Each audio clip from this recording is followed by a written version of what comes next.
Ichabod and Mr. Toad.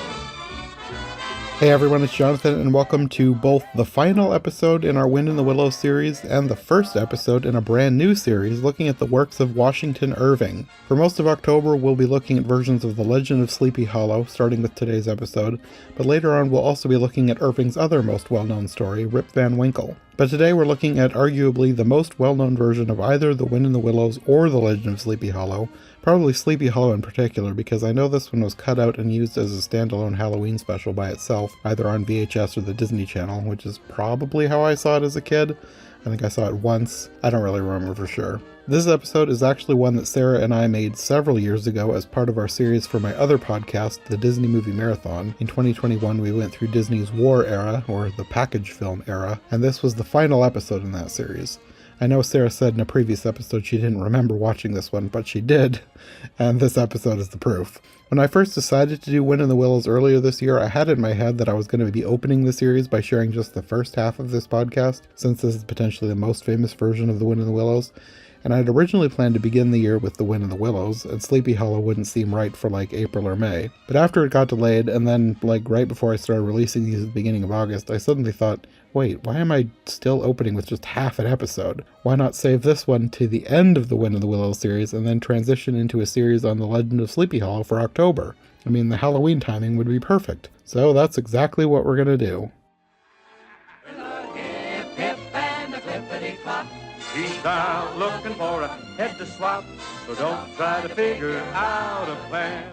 You can't reason with a headless man.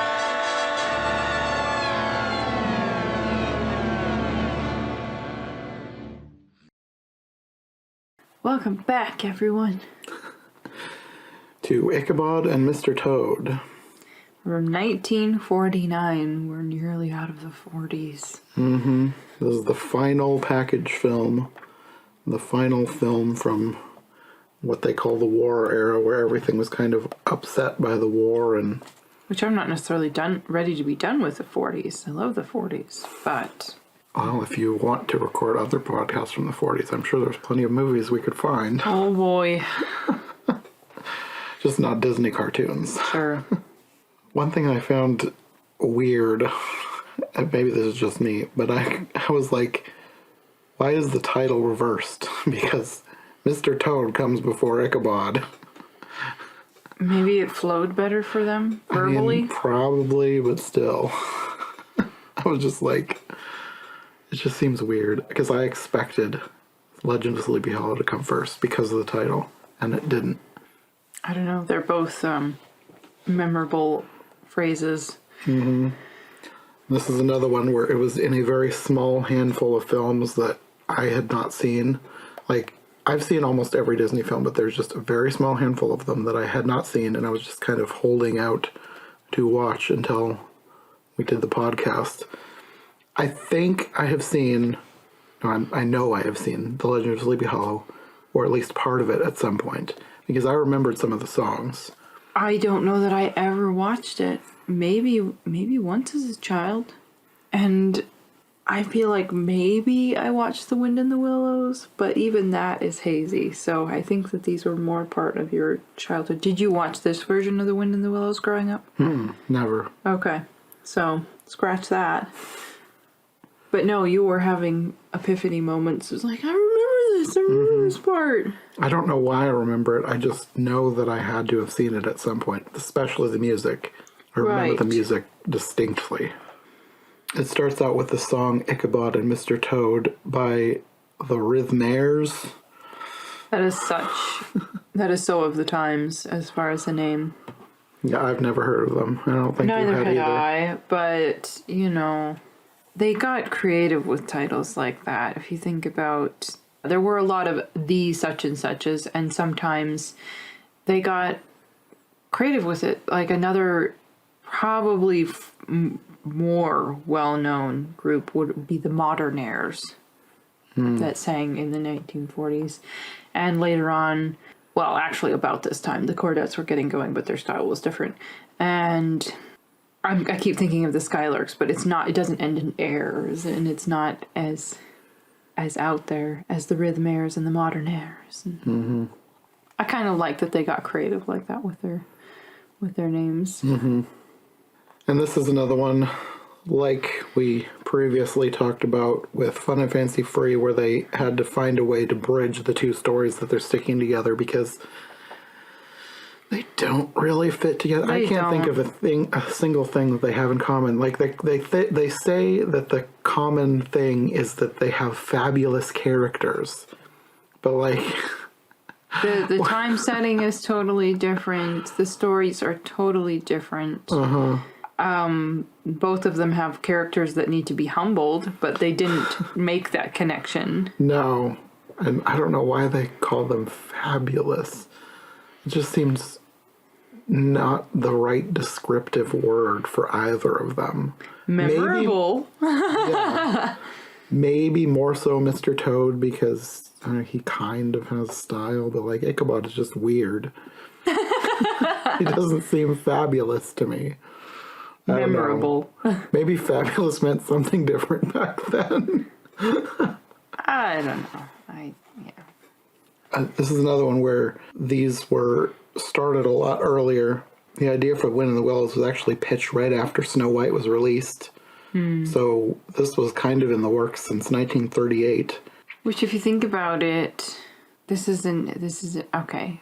One of the things that's interesting about them doing Wind in the Willows at this point is that a lot of the people doing the voices of these cartoons lived through the period that it depicts. And this was only about around 40 years after the story was written. It would have been so relatable, maybe even nostalgic. Things changed so fast when motor cars actually became a thing. And I don't know if I've ever mentioned it on this podcast, but it's a really interesting concept to think about the people who were young when cars started becoming popular, because their world changed so radically and things became so much more mechanized and fast-paced for them, and of course having to deal with wars and the Depression, that if you have somebody who was alive in the 1960s and is an older person, if they're griping a lot, they actually do rather deserve pity, because their world has been totally turned upside down from what it was in their youth. But these people, they're not looking for pity. They're telling the story of how exciting motor cars were at the time and how Mr. Toad gets in trouble for that. Well, this began like a bunch of the package films as a full movie. It was originally supposed to be a full-length feature. And they started work seriously in 1941. And the people who were working on Bambi, when their jobs finished on Bambi, this is what they moved on to.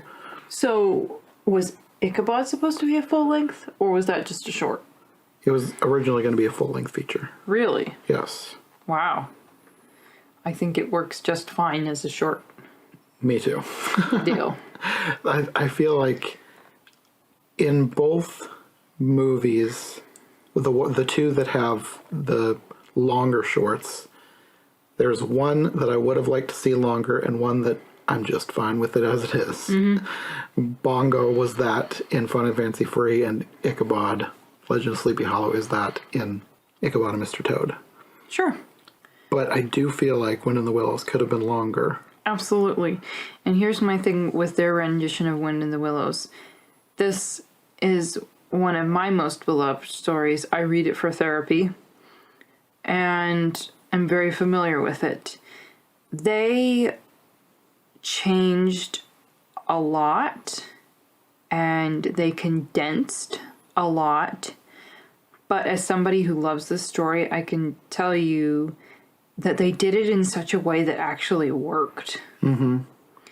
For a cartoon. It does not replace the book. It does give you some of the flavor of the story, but yeah, they could have told the story more accurately and very well if they had given it full length space. So for the time allotment that they did, what they did made it work. Mm-hmm. It'll be interesting if we ever get to do a full series on Wind in the Willows, what you'd think of the one that I grew up with. Because I grew up with, I don't remember what year it was made in, but there was an animated version that was much longer than this. That I loved that movie. Does it involve a picnic? I think so. Does the baby otter go missing? I think so. Wow.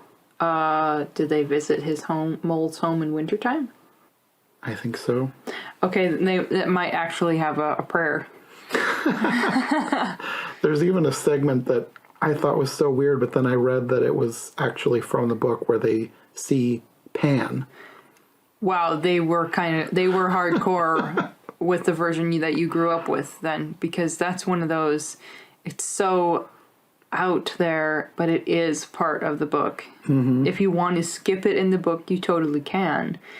That's one of the interesting things about Wind in the Willows, is that there are one or more chapters that you can read apart from the rest of the book and still enjoy it. Especially the chapter where they visit Mole's home in wintertime. You can practically read it as its own story within the book. So it's a really lovely book to just revisit as you wish. Okay, it covers different seasons of the year. Oh yeah, I can just ramble a lot. I won't right now. That kind of makes sense, because I remember we had a book of not even like abridged versions of stories, but like segments of stories. And I'm fairly certain that I read some of Wind in the Willows from that book when I was a kid. So if there are parts that can be taken out and read alone, I bet that's what was going on there. Which is really, I don't know if it's amazing, but I want to say it's amazing that he could write that whole story and have it fit together for the most part very well, but also have sections that can stand alone. It's just interesting. But yeah, they definitely did change it for this. However you want to talk about that, lead the way. Well, we have a little bit more history first. Oh, okay. So this is another one. It was delayed by the strike. And then strike. Yeah. And then in 1941, the Bank of America said that they would loan Disney $3.5 million, but they had to restrict the production to shorts and only finish features that were already in production, which would be Bambi, Dumbo, and Wind in the Willows. So no other feature films would be worked on until they had finished those and earned back the cost of what they were being loaned. Wow. That's really something that they even loaned them that much money. And there were other films that were like in the early stages of production, which would be Alice in Wonderland and Lady and the Tramp. They were in production all the way back then, but they were basically put completely on hold. So, I suppose the bank looked at them and thought, we can make money off of these people if we do this alone. Mm-hmm. Because obviously they would have seen success before this. Mm-hmm. So Wind in the Willows was kept in production at that point, but then I'm not sure what was finished, but at some point Disney reviewed the footage and decided that it was too far below quality as to fit his standard, so they kind of shelved it for a while. The Wind in the Willows? Yeah. So whatever they had finished at that point, they put on hold. Even though they'd already done some of it, they put it on hold. And then they picked it up again in 1946, but at that point they decided to shorten it down to 25 minutes. This is one where they probably just should have kept at it and done it right. I would have preferred that, definitely. Because I think they definitely had something. I like these characters. I think that this is one that I could have grown up watching as a movie if they had really taken the time to do it right. Mm-hmm. And it is better. It's better, in my opinion, right now, unless proven incorrect, as a cartoon than as a live action, just because of the out there nature of the story. I haven't ever seen any live action versions. I've seen a bit of one. It was weird. Since you have creatures that are alive and human-like, trying to portray that in humans can get weird. So I can imagine. yeah. Someday we'll have to find whichever one that is. and watch It was a too. PBS one, and I just remember Toad being kind of weird, and it's not like they were wearing a mask. I don't know that I don't know if he even had makeup. I don't know. It was just, I don't know. It was weird. So at the time when they decided to trim it down to 25 minutes, they were already working on The Legend of Happy Valley, which we talked about as Mickey and the Beanstalk. And they were also working on something called The Gremlins. What? This was an original short story by Roald Dahl. That title sounds familiar, yeah. So they were going to, at that point, they were envisioning Wind in the Willows, The Legend of Happy Valley, and The Gremlins as a movie by themselves. It was going to be called Three Fabulous Characters. There's that word fabulous again. Okay. And maybe we need to Google the word fabulous. at some point, the Gremlins didn't end up making it very far into production, so they changed the title to Two Fabulous Characters, and that would be Legend of Happy Valley with Bongo.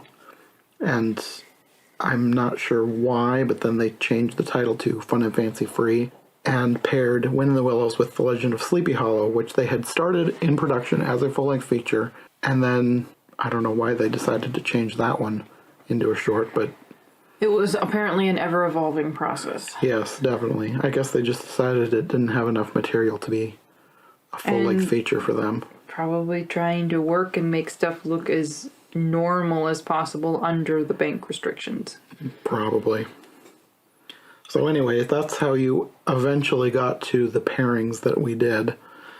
I don't think that the pairings are that great, but For a $3.5 million loan, they'll do just fine. yeah.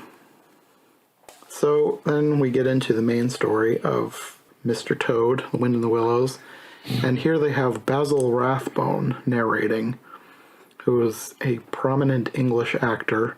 I recognize the name. I'm not completely familiar with him. I know he played Sherlock Holmes. Okay, cool. I think he was a Shakespearean actor too. I don't know a whole lot about him. I just recognize the name. I know he was very famous at that time. Good. And then they also got Bing Crosby for Legend of Sleepy Hollow. I guess they were banking on star power. Maybe. He did just fine. Which that's something that continues to this day with animated films. They try and get big stars to pull in the adults. I guess before I maybe have any kind of inclination to throw stones, which I don't know how much I do, it would be, it's good to think back. Yeah, they've been doing this for a long time. Nelson, Eddie, and the Whale. That's true. People always talk about, like, Aladdin being the first one where they got a big star with Robin Williams voicing the genie, but really, No. it's older than that. Yeah, as this proves. I think Aladdin might have kicked off a wave of, like, people using that to market the film very strongly because, like, DreamWorks started kind of aping that by getting other big stars and then using them in their trailers. Like, we've got this guy and this lady and we're doing this. And have you ever seen it where it wasn't prominent, though, on these? I feel like Dinah Shore was prominent enough. I feel like maybe there's two periods, like the early period of them doing this, and then they were marketed a lot on, like, the posters, because if you look at old posters of this, they have their names in big letters. And then I wonder if the practice kind of went down a little while, because you still had big stars in animated films. It's just not that... They were probably prosperous enough that it didn't matter. Probably. Because you think about when they're first starting, they're not as well known, so they probably don't have as many people that would be super well known, so you're not going to have that factor. And then in this period where they're struggling, they're like, look, we got this famous person, come please watch it. That's probably part of the deal there. That is true, because after this period, you don't have the star power at Disney. Like, they were banking more on their stories, because then you get into Cinderella, Sleeping Beauty. Well, they probably had plenty of money to go back and just be focused on their creativity as the selling point. Yeah, that's true.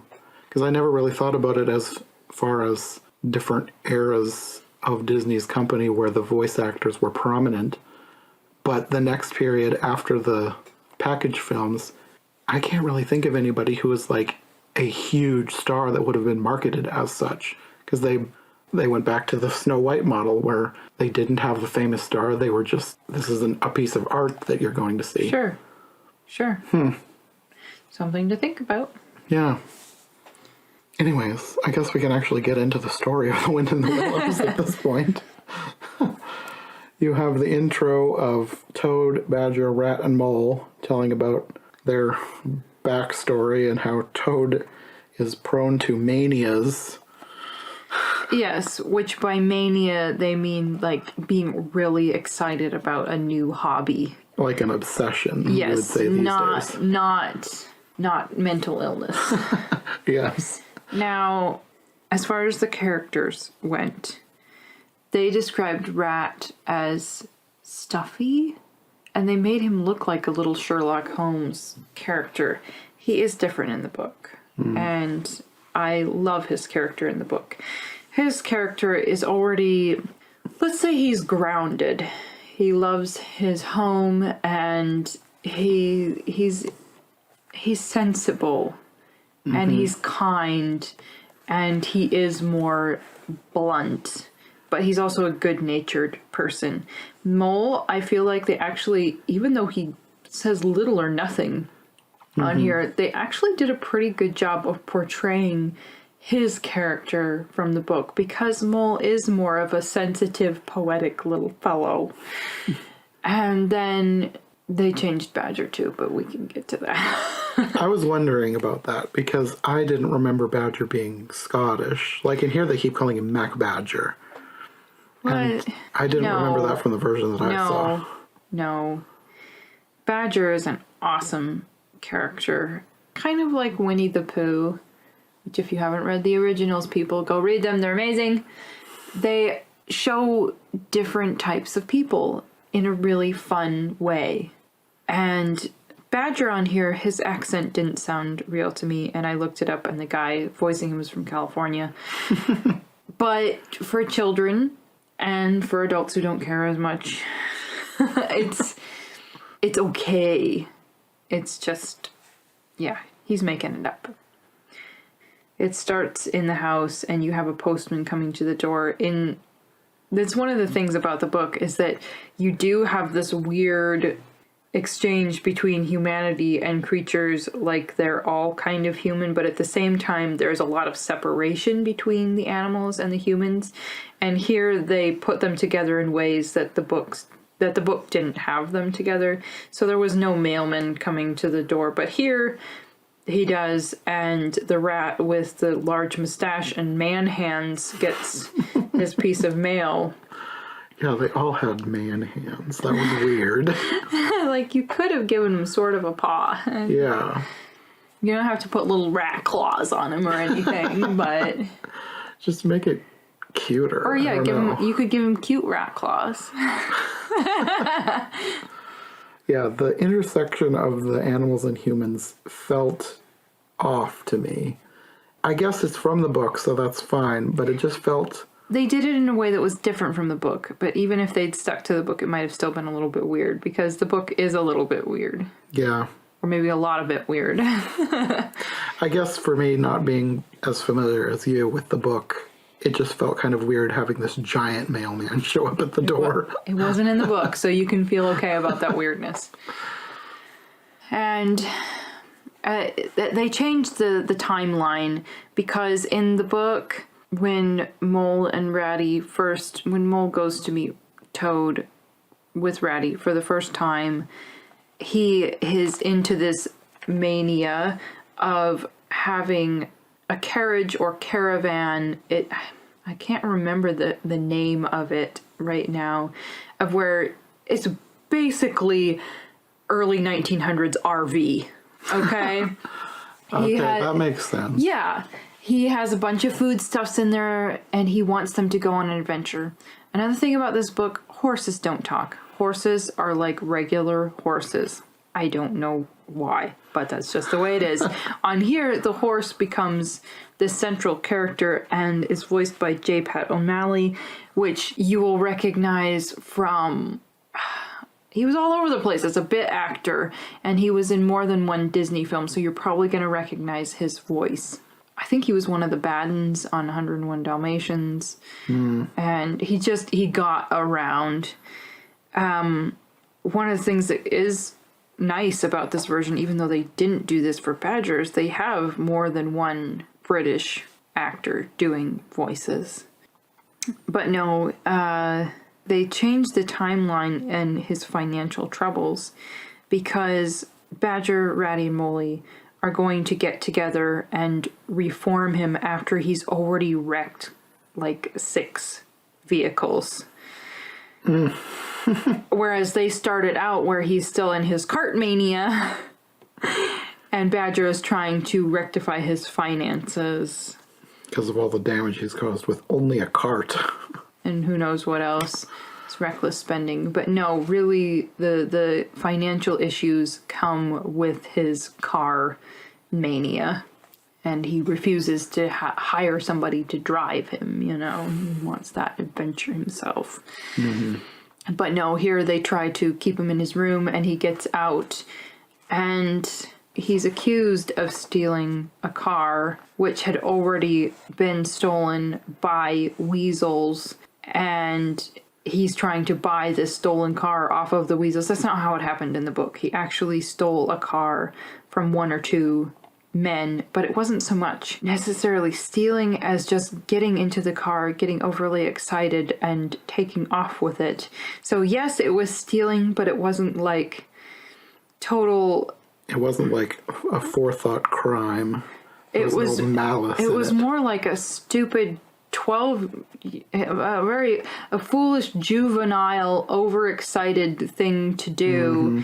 Not really malicious, just not good. But I feel like they were trying to tie this into something that happened in the book, because while he's in jail, weasels and stoats and who knows what, the sort of sneaky creatures from the forest do take over his house. But they had nothing to do with the vehicle robbery. They just thought that they could get away with it. In this version, it's like they're tying those two things together by involving them in with the motor car. But they have also this shady barkeeper, whose name is Winky. Yes, who was totally not in the book. But they tie him in as like falsely accusing Toad of trying to sell him a stolen motor car. It's okay if you don't totally keep up with this, people. They were making it work within that time frame, but it's not accurate to the book. Yeah, they basically had Toad trade his home for this car. Which I am happy to say was not a thing in the book. I don't know which is worse. It's just, I think trading your home for a car is worse than getting overly excited and just, I'm going to go for a joyride. Woo! They're both terrible, but I don't know. No, he was proud of his wealth, and I don't think it's really in line with his character to do that. Okay. Oh yeah, he thought he was really hot stuff. That's why he would steal the motor car. He's just too excited, too big for his britches. Yeah. And it takes a lot for him to learn his lesson in the book, as in this cartoon. And even then, I think he learned his lesson probably more in the book than in this cartoon. Well, he ends up going to jail, and this is something that we kind of stopped and talked about. In the newspaper headline, jail is spelled G-A-O-L, and apparently that is from the book too. Yes, and it's a Britishism. Jail and jailer. When I was reading it, the book, I wanted to read it as goal or goalers, but no, you just pronounce it as jail and jailer. And they changed that a lot too. The whole jail thing. Well, in in this point, you see a lot of headlines, and you mentioned when we talked about Fun and Fancy Free about the headlines, I actually did write some of these headlines down. I suppose I should have gone back and done it for that one as well. But there was just one that stood out to me, so I went back and wrote down a few more. For most of them, it was sort of normal, like, bad headlines. They're talking about digging up a body to investigate a murder.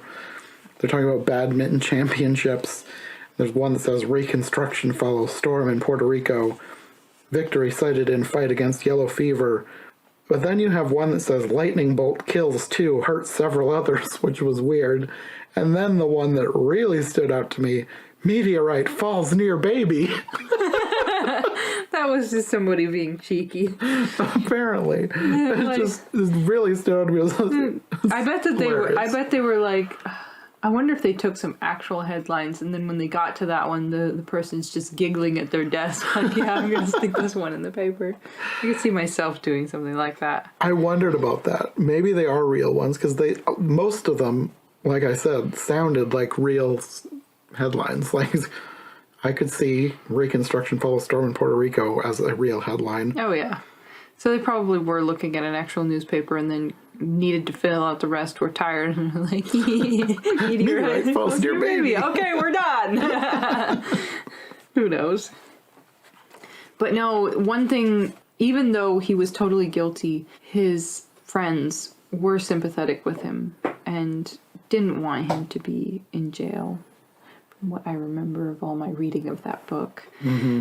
I think maybe even more sympathetic in the book than in this cartoon. Obviously, Mole is just sympathetic, period. But I think Ratty was more sympathetic in the book. Yeah, because he's talking about Toad having to pay his debt to society or something in this version.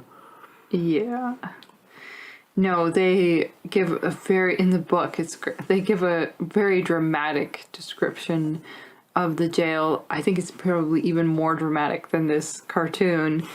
But they have his horse coming to rescue him out of jail. His horse is dressed up and says that he's his grandmother.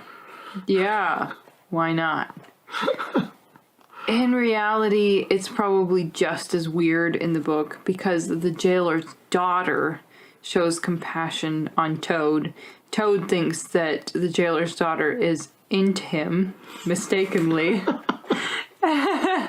But she hatches a plan to get Toad out of there by disguising him as a washerwoman.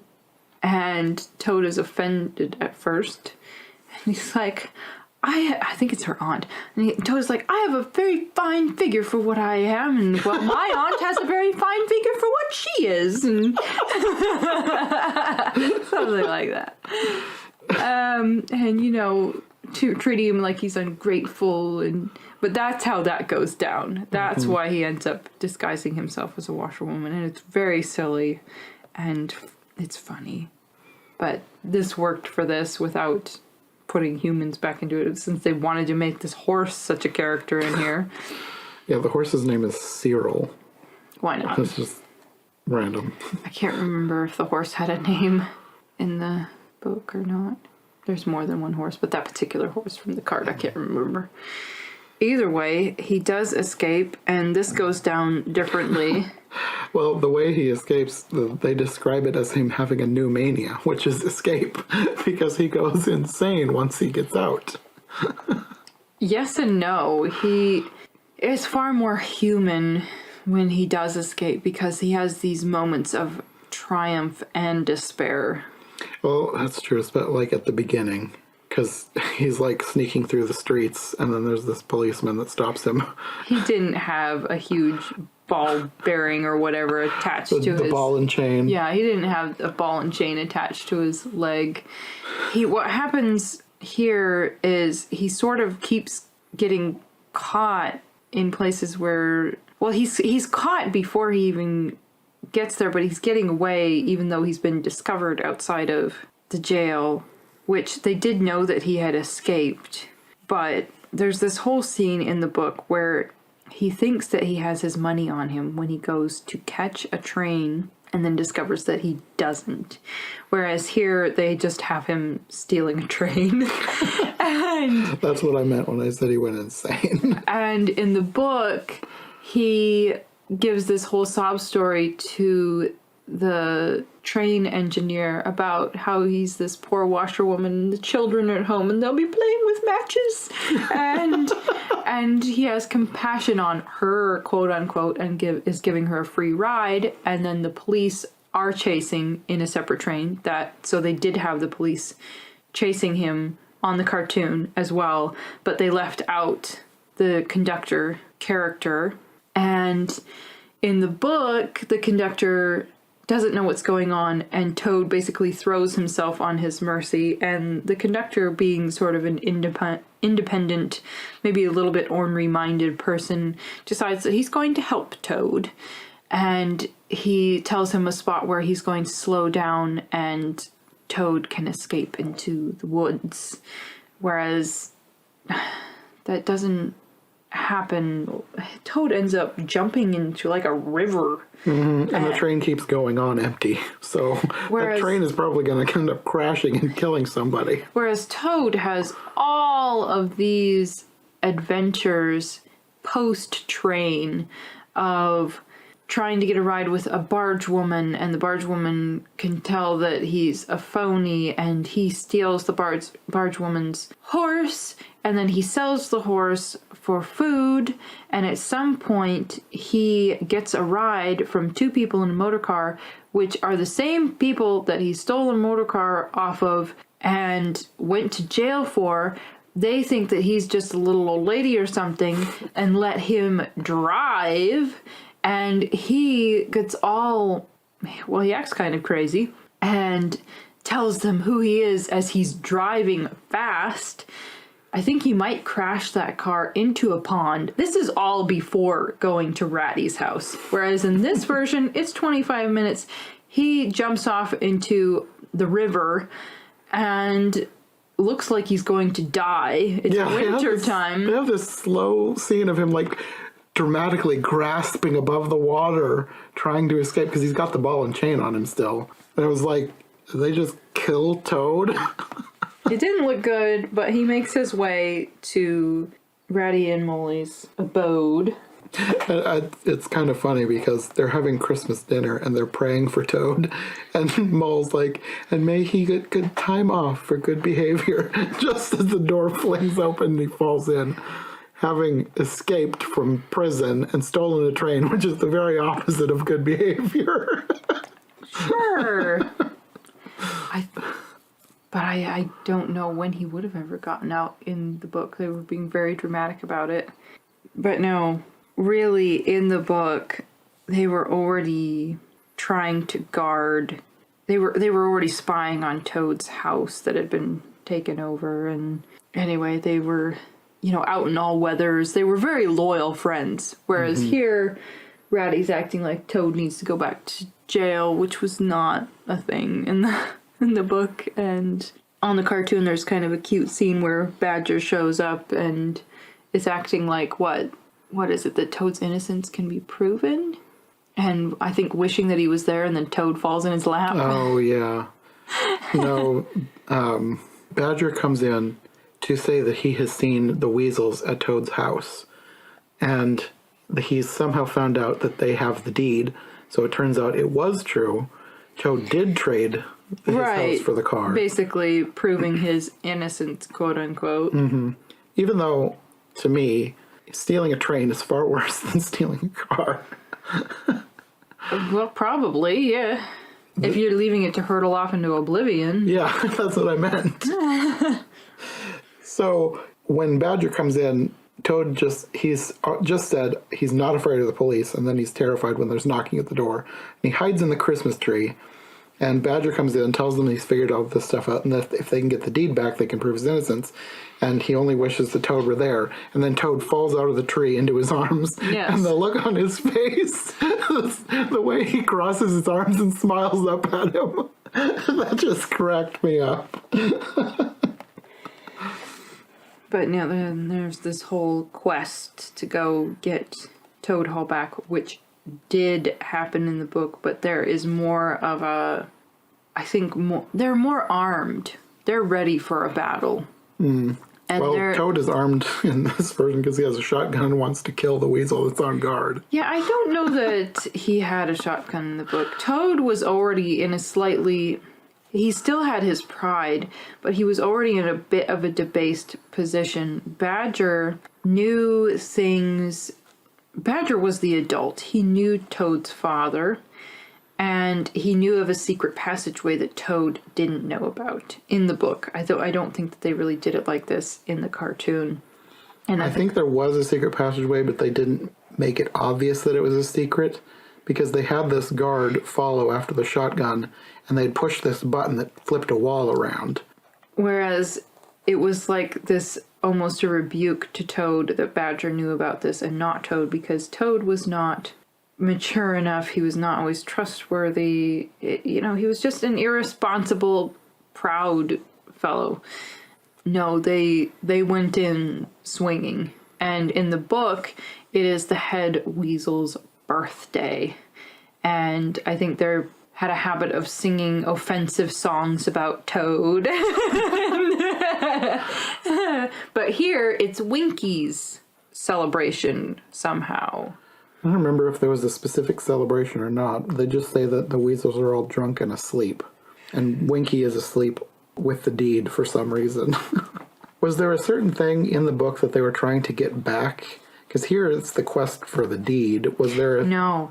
In the book, it was just that Toad was back, so it was time to flush everybody out that didn't belong there. Okay. So I think Mole went in swinging with some kind of cudgel or something. I'd have to look it up to see who all had what, but before they even went in, I think Badger probably thought he was overdoing it. Rat was making all of these piles of weapons, I think pistol and maybe a cutlass and belts and yes, Ratty was a prepared fellow. Yeah, here you have like we said, it's the quest for the deed. So they're trying to get this deed back. They inadvertently end up waking everybody up, and then you have all these mini fights and chases going on. Antics. Yes. Cartoon antics. And something that I didn't notice immediately, but it seemed familiar, and then I was listening to a different podcast, and they pointed this out, and I was like, yeah, that I can see that. In this scene, you have all these animals with the deed running back and forth, grabbing it from each other, and then running across the screen. The animation in this scene was recycled in the Jungle Book, because during that period in like the 60s and 70s, they would recycle scenes by drawing over them with new characters, but recycling the movements, basically. Did they recycle it in Robin Hood? There were some scenes... I don't know because there's anything... some running back and forth in Robin Hood as well. They might have. But those two in particular are two that are cited as having a lot of recycled animation in them. But this scene was recycled in the scene with the monkeys and Mowgli. So you had people running back and forth grabbing Mowgli instead of grabbing the deed. Okay. Interesting. Just kind of a little Easter egg for Disney fans to look for. Okay. Oh yeah, that was another thing that was mentioned at the beginning on the road with the horse and the cart, that there were two hidden Mickeys in the road. Yeah. Which turned out to be stones. I thought that there were actually going to be Mickeys. No, when people talk about hidden Mickeys and things, it's usually three nearly circular objects together, kind of hidden in the background. Like the Mickey logo, like two circles for the ears and a circle for the head. So kind of like a little artist signature. Yes. It's not usually like Mickey the character. It's more like Mickey the logo. All right. Good to know. Anyways, they finally get the deed by disguising it with paper airplanes. The deed gets folded up and flown around, and then they throw in decoy paper planes. It was kind of a cute touch. Yes, I liked that. And they get out. They have the deed. Toad is exonerated. Apparently they don't care about this train that he left to speed off and crash into something in the next county. Whatever. But apparently Toad is completely reformed. Well, what, of just not wanting cars? Apparently, because completely reformed, and then in the next scene, he and Cyril are flying an airplane over the house, knocking off a chimney, apparently, because there's, like, rocks falling past the window. Which, in the book, his manias are a real thing, but it ends with cars. One of the weird things about this is almost like while they're in the animal world, like they're not involved with people. It's like once he's back at his house, it's like he's untouchable from the law, which doesn't totally make sense, but it's its own world, Wind in the Willows is. And one of the big points was once he got back, after all of the naughty things that he had done, he wanted to have a party, and he was just known as this big personality, and people liked to hear him mouth off in his personality. Mouth off is probably the wrong word, but just, be dramatic and a storyteller, I suppose. And so he was going to have a party and act like himself at this party, and his friends were like, no, you don't. And there's this part in the book where he gives this last arrogant, self-praising speech, I think in his bedroom, probably to some chairs, and sort of gets it out of his system that way. And when he has his party, he refuses to give off his big, windy, self-praising speeches, even though they want him. He has friends that still want him to act like that. So in that sense, it's like he's finally turning into a responsible grown-up who isn't constantly all about, look at how great I am, I'm amazing. So that's one of the big points of the original story, if not the big point. But I think that there are other points in the story. But that is the point of Toad's reform, that he actually become more humble and I think responsible. Whereas with this one, they just wanted to make it crazy and funny at the end. Well, I guess it is a natural progression because you have this cart at the beginning leading away to a motor car, which leads to an airplane. Whereas in the book, the natural progression is, you've been bad, get your stuff together, come on, already, get your stuff together, and he finally gets his stuff together. Okay. Well, I guess that's all for Wind in the Willows, because that's where that story ends. And one little aside, Toad was very, very good at, if he was reprimanded enough, to act all teary and penitent, and maybe even feel that for a short while, and then turn right around and act like a total airhead again. So that was another thing. It was a big deal for him at the end to actually start acting mature. Anyway, on to Ichabod. Yeah, you have the narration from Basil Rathbone leading into narration from Bing Crosby. Bing! The voice of the 40s. One thing I forgot to mention at the beginning was, like we talked about with Fun and Fancy Free, these two shorts were cut apart and used separately in different things. The thing that I found kind of interesting, that you probably would find interesting too, is that the Wind in the Willows was paired with an edited version of The Reluctant Dragon, the cartoon part. Oh. Because Kenneth Grahame wrote both of those stories, and I didn't even realize that. I don't know if I knew that either. Yeah. That would make more sense, even though they're very different from each other, but they're both silly, sort of fantastical stories with fabulous characters. Yeah. And the Ichabod segment was aired on Disneyland, which is a TV series, and it was What were the years on that? I don't remember the years, but I think it was like 50s and 60s. Oh, okay. 60s for sure. Not my childhood, basically. No. This is when Walt Disney was still alive, because he would host this show. So it had a 14-minute prologue, apparently. Ichabod? Yeah, with Walt Disney hosting. So I don't know if that's what I saw, because I know I saw something with Legend of Sleepy Hollow. I mean, not that you couldn't do a 14-minute prologue, but the cartoon isn't that long in and of itself. The cartoon isn't that long, so I wonder what all they found to talk about. Yeah, I don't know. I'm sure there's plenty, but... That's another thing I've said before. I would like some of these more historical things to be added in, maybe as bonus features, or just add the whole Disneyland TV series so that we could see this. But then the Wind in the Willows segment was re-released as a short called The Madcap Adventures of Mr. Toad, for some reason. Okay. And it accompanied the feature film Hot Lead and Cold Feet. I take it that involves cars? I don't know. It's a Disney film from the 70s. I feel like it was a Western, but I don't know anything about it. Oh, well then that's so fitting. What? Yeah, I don't know. The Legend of Sleepy Hollow was also re-aired as a TV special around Halloween. There was like a Halloween Hall of Fame and Disney's Halloween Treat. Maybe that's what I saw. Like, I remember seeing something, like I said. I wonder if they ever played the skeleton dance from the 1920s during those. I would assume so. Because I know that, maybe that would have been something, because I remember the skeleton dance being on one of those tapes that Uncle Dan would make for me. I never watched that. I've only read about it on Wikipedia. Seen it? It's probably not that scary, is it?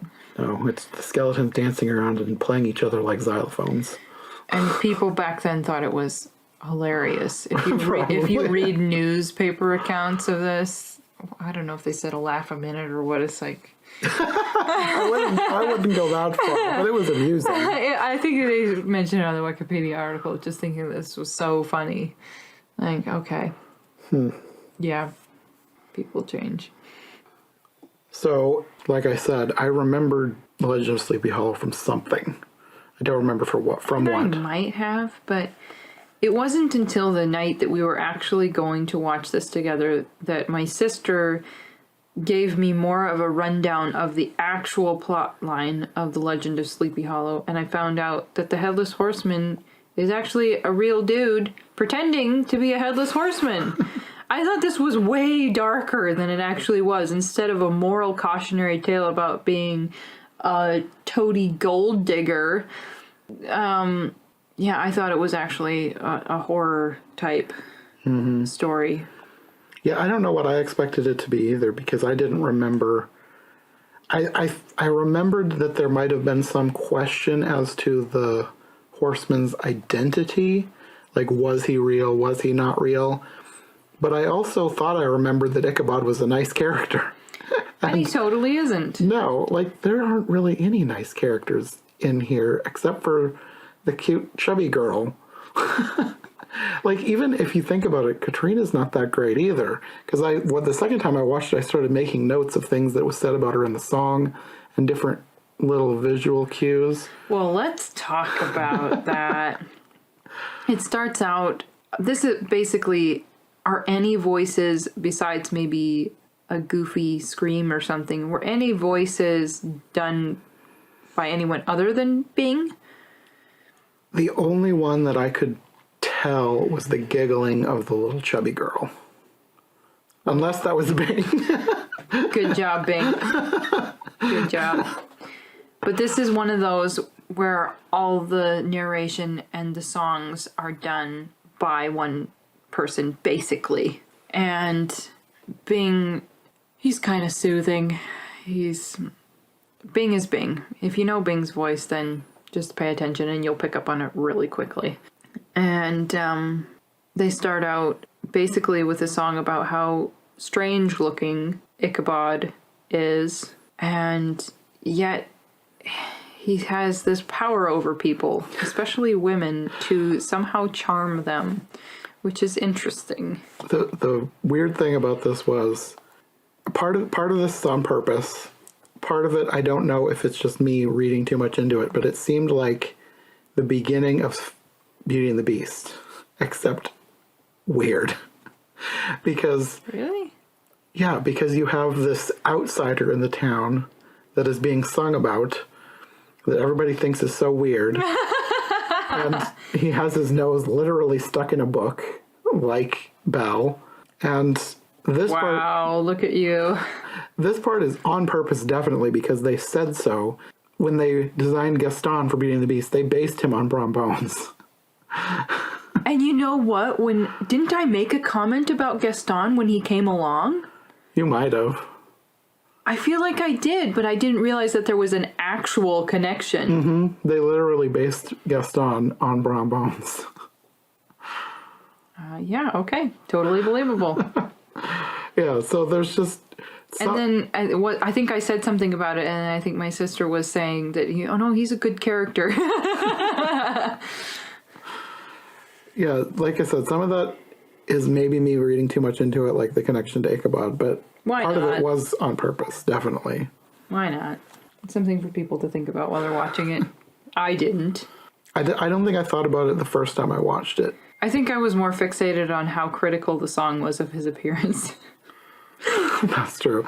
Like, for as much as the song talks about him being a weirdo, though, for some reason, ladies love him. He had the ability to charm them, and they also did a total Bing cameo because they had him singing in Bing's style. Yeah, they did.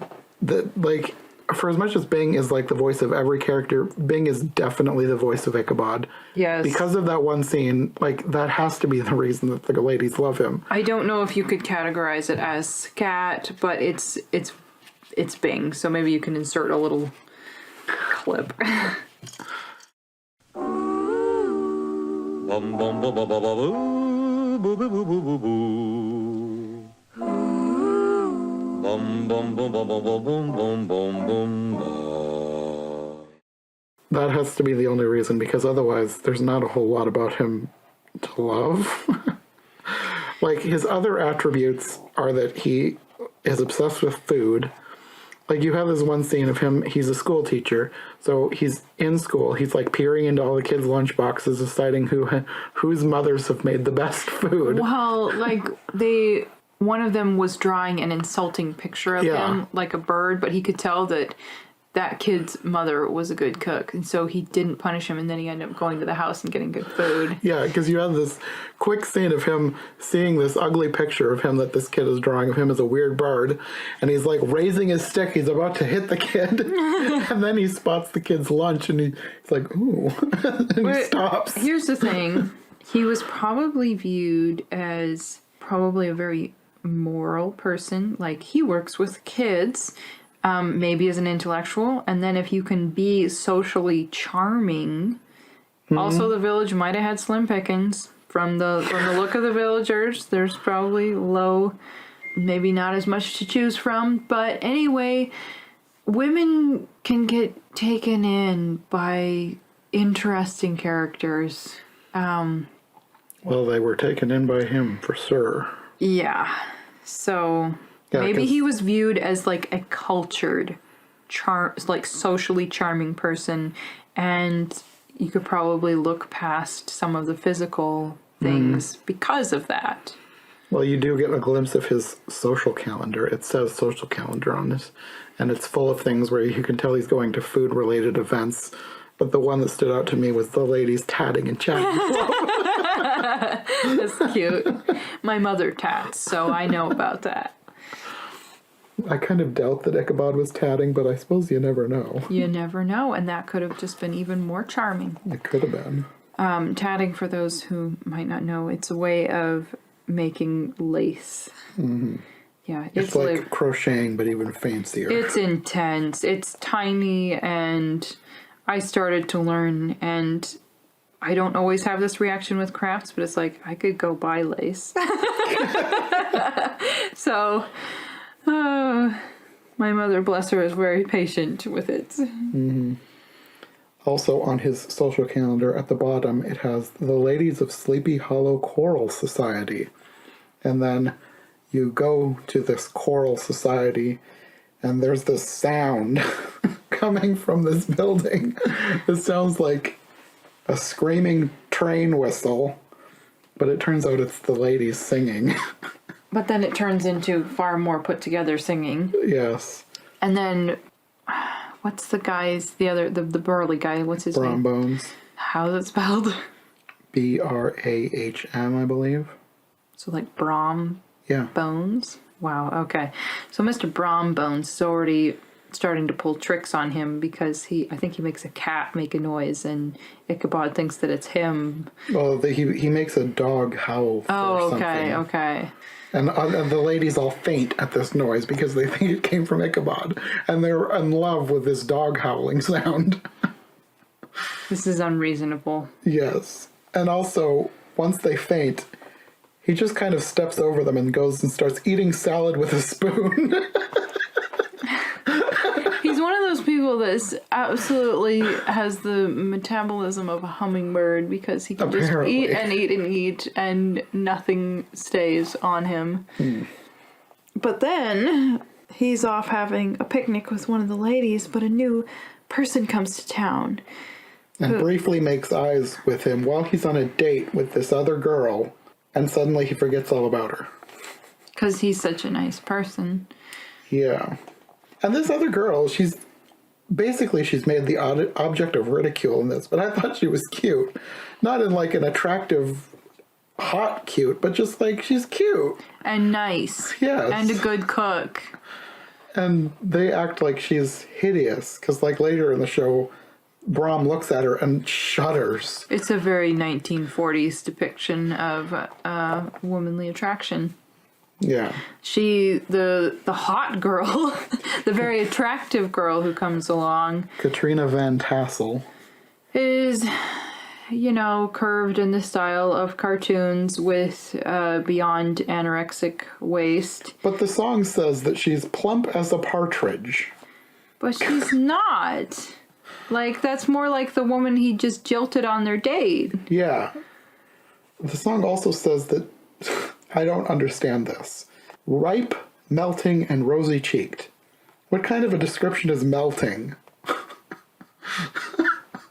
I think I can sort of guess what they're talking about. Probably like, I'm not sure how to put it into words, but probably talking about, and I'm guessing, like her face, maybe I would guess full lips, very, very nice natural color, probably dewy, and just like, you are a luscious hunk of womanhood. And for the original story, if I should have read the original story probably to go with this, maybe she was actually plump and rosy, whereas this is 1940s depiction of womanhood in cartoons. Yeah. So, whatever. And her daddy's rich. Yes. So, the other guys, they don't really depict them as lusting after the wealth more than just, oh, she's so pretty, let's do whatever she wants. Whereas Ichabod starts fantasizing not just about this pretty girl, but even more so about the money, and that's where the sympathy just flies out the window. That's what I thought too. Like, I was sort of on his side until his fantasies about her turned into fantasies about her father's money. Right. And I was like, okay, I don't care about this guy anymore. Let the Headless Horseman have him. Whereas Brombones, he's a big, burly, not bad looking dude. Yeah, that's another thing I thought. Like, he's the first supposedly hot guy in these Disney cartoons. That's decent looking. The rest have been hideous. So she's a specimen of womanhood, he's a specimen of manhood, and they actually seem like a decent pairing. She seems a little bit vapid. Well, this is something that I only picked up in the second viewing. Like, for the most part, in the first viewing, I just saw her as this guy or this girl who kind of liked Ichabod because he was different. But once I watched it the second time, I started picking up on other things, specifically the lyrics in the song, which go, Katrina will kiss and run. To her, the romance is fun. There's always another one. So she's basically playing them off each other. Well, think about it. She had all of those guys following her around. Doing everything for her. She didn't mind. She was basically in a privileged position where she was pretty and she could get everybody to chase her and do what she wanted. And she was just having fun in that little flaky state of being. That's another reason why Brom Bones was probably good for her, because he would probably be a little bit more steady, sensible, not necessarily the most deep person on the planet, but he could help to ground her a little bit more and, you know, end that flaky phase of her life, probably. Well, at the beginning, when he's like chasing her, I interpreted her actions as she didn't like him at all. But on the second watch, I think I'm picking up that she did like him. She just wanted him to work harder for him, and she was kind of using Ichabod. Sure. She didn't like how he could clear the field. Yeah, I think that was a lyric. She in probably there. Felt like she was used to everybody chasing her, and he obviously was a confident person. Was like, no, I want to be in a relationship with you. And yeah, they were both probably kind of proud people, but he was probably way more of an adult than she was. In some ways. In some Later ways. On, in some ways. Less and less so. But either way, they're more suited to each other than her and Ichabod. Yeah. Like, they can both be sort of immature, but they're more suited to each other. And Ichabod's getting in the way, and he's not good for her. Yeah, especially since apparently most of what he cares about is her father's money. But he figured that she would be willing to marry him, even. He figured that she was his for the taking. Yeah. And Brombones did not want that to happen. No. And then this is where he starts getting... I mean, before this, he was kind of ridiculous and jokey. And then you get to the point in this party where I feel like he becomes almost straight up a bad person. Because there's a Halloween party, and... Well, first of all, there's this dance, and Ichabod is eating while dancing, and he's licking his fingers and still dancing, and I'm just thinking, Katrina's hands are going to be so gross. I think that's like the 21st century thought, like, ew, it's a napkin. But, of course, back in the day, if somebody had chicken grease on their fingers, and they're grabbing, it probably did happen, and be like, oh. Yeah. Well, you have Brom sitting on the sidelines, and this is where he shudders looking at the sad, chubby girl. And then he basically decides to use her to get to Katrina, which... It was messed up. Yeah. This is one of those things of where the one girl was so excited to be dancing with him, and he basically throws her in a room at some point. He, like, straight up chucks her across the room and locks the door. But thankfully, they had her totally oblivious and still chasing him, because she thinks it's a game. Because in real life, that would be absolutely horrible. Yeah, that's what I thought. Like, I'm just using you to get at the girl that I actually want, and I'm going to lock you in a room. Go away. Yeah. But no, in this, she was more like a puppy that did not understand how things were working. Yeah, she thinks that this is courtship, maybe? I don't know.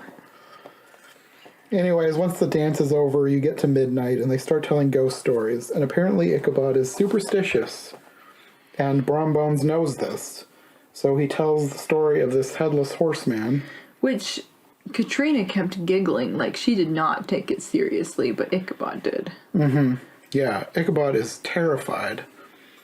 And also, there was this weird mini scene, not even a scene, just like a brief shot of this guy at the party who looked like a vampire. I missed that. I mean, not like a vampire, but like he was like pale and skinny and sunken eyes. He looked like Dracula or Nosferatu or something.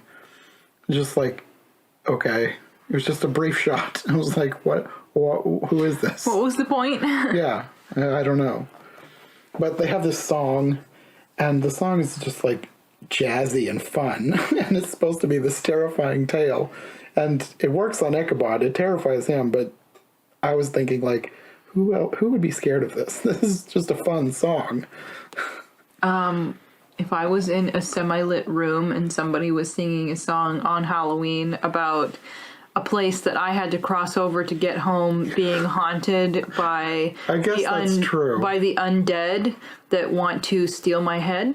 I didn't mean to rhyme there, but I might not be too comfortable. I certainly wouldn't be comfortable probably anyway. I know I wouldn't be comfortable. Story or no story, going home in the wee smaws on a horse through a wood. No. Don't try this at home, people. Yeah. They probably would have had to, though, back then. But hopefully they would have had the sense to go in groups. Well, in that area, they may or may not have had wild animals that would be a danger to you in the middle of the night. It's just a bad idea. Mm-hmm. Partying that late while having to go through woods to get home. Yeah. Anyway, the song is... I'm maybe overthinking that one, but... No, you're probably right. I just thought that the jazzy tune was not fitting the lyrics. But it fit Bing's voice, so... That's true. It was a very Bing song. Yes. Jazzing up the 1700s or whatever.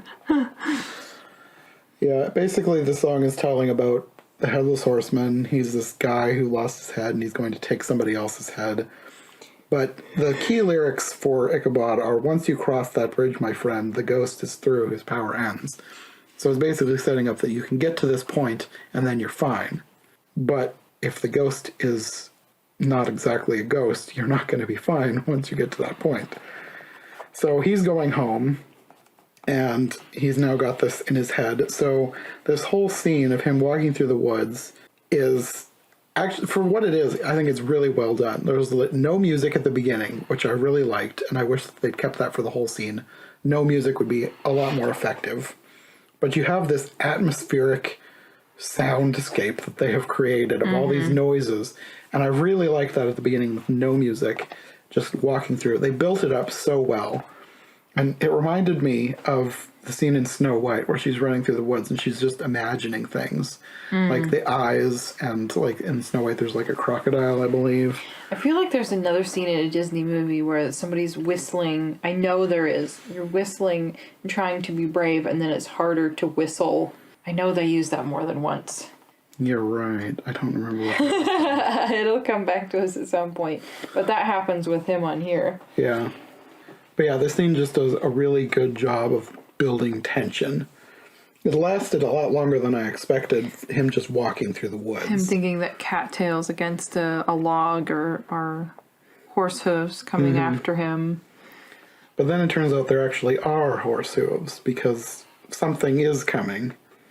And then you have this whole chase scene, which, again, lasts longer than I expected.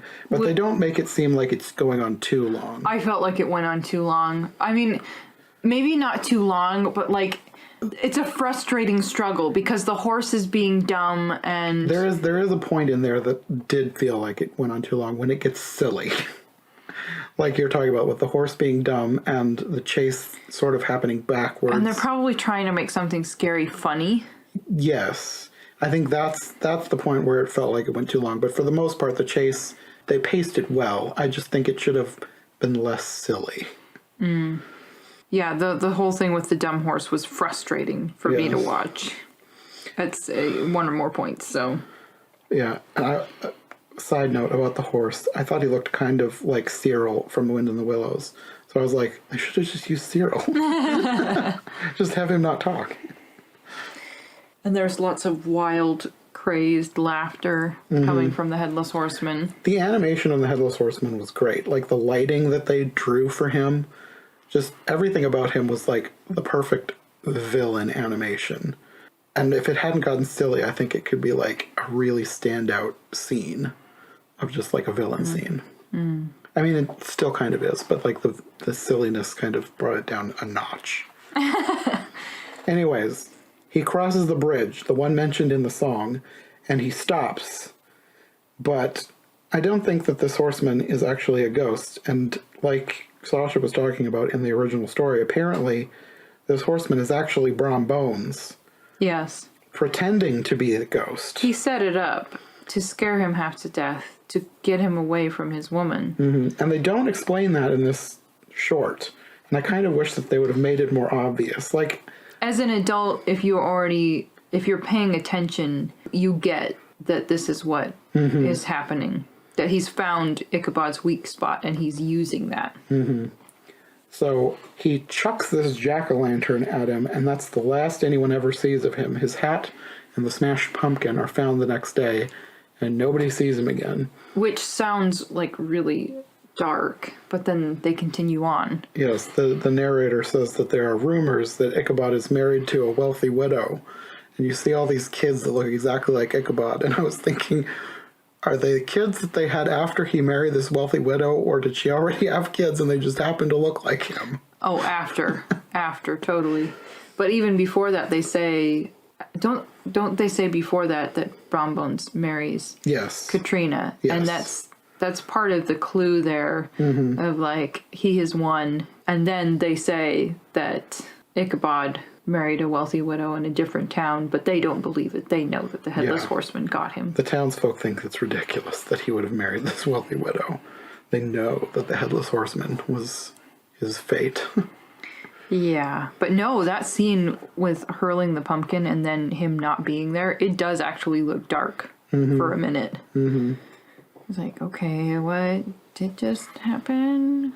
But yeah, the wedding scene with Katrina and Brom, that's kind of like the final thing where you know that she was playing to get Brom, because she is happy to be marrying him. She looks thrilled, and she's like enthusiastically kissing him at the end. Aw. So That's nice. I guess so. Bunch of messed up characters. Yeah, really. That was my thought at the end of this. I was like, there really wasn't any, aside from the cute girl. There weren't really any standout people who were both intellectually and morally amazing. Yeah. But the big point of the story seems to be a gold digger getting his own. Apparently, which I did not remember at all. No, and I'm glad that I now know that there's a different point to the story than a creepy undead person.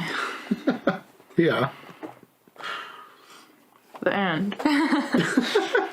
Yeah. So I guess that brings us to the end of our look back at the package films. After this, I haven't completely decided what I'm going to do. I think we're going to do a little mini-series looking into the beginnings of Disney's venture into live action. And we might be starting with Song of the South. We'll see. I haven't finalized it yet, but that will come eventually. Okay. Okay, well, I guess we'll see you next time. Bye. Thanks for listening to this episode of the Disney Movie Marathon on Every Version Ever. If you want more of the series that this episode originally came from, you can find the whole package film playlist on the Disney Movie Marathon YouTube channel, or you can find all those episodes and more on the Disney Movie Marathon podcast. I'll have links to those below, as well as links to where else you can find Sarah and me online. Join us starting next week for all new episodes of Every Version Ever. We'll be looking at versions of The Legend of Sleepy Hollow all month long in October, and then Rip Van Winkle in November, with a few episodes here and there covering both, such as our look back at the PBS series Wishbone, which had episodes on both Rip Van Winkle and The Legend of Sleepy Hollow, as well as an obscure animated special from 1970 called The Tales of Washington Irving. But next week we'll be going all the way back to the beginning. Nikki from Trivial Theater will be joining me to talk about the very first theatrical adaptation of The Legend of Sleepy Hollow ever, the 1922 silent film The Headless Horseman. So thanks for listening, and we'll see you next time.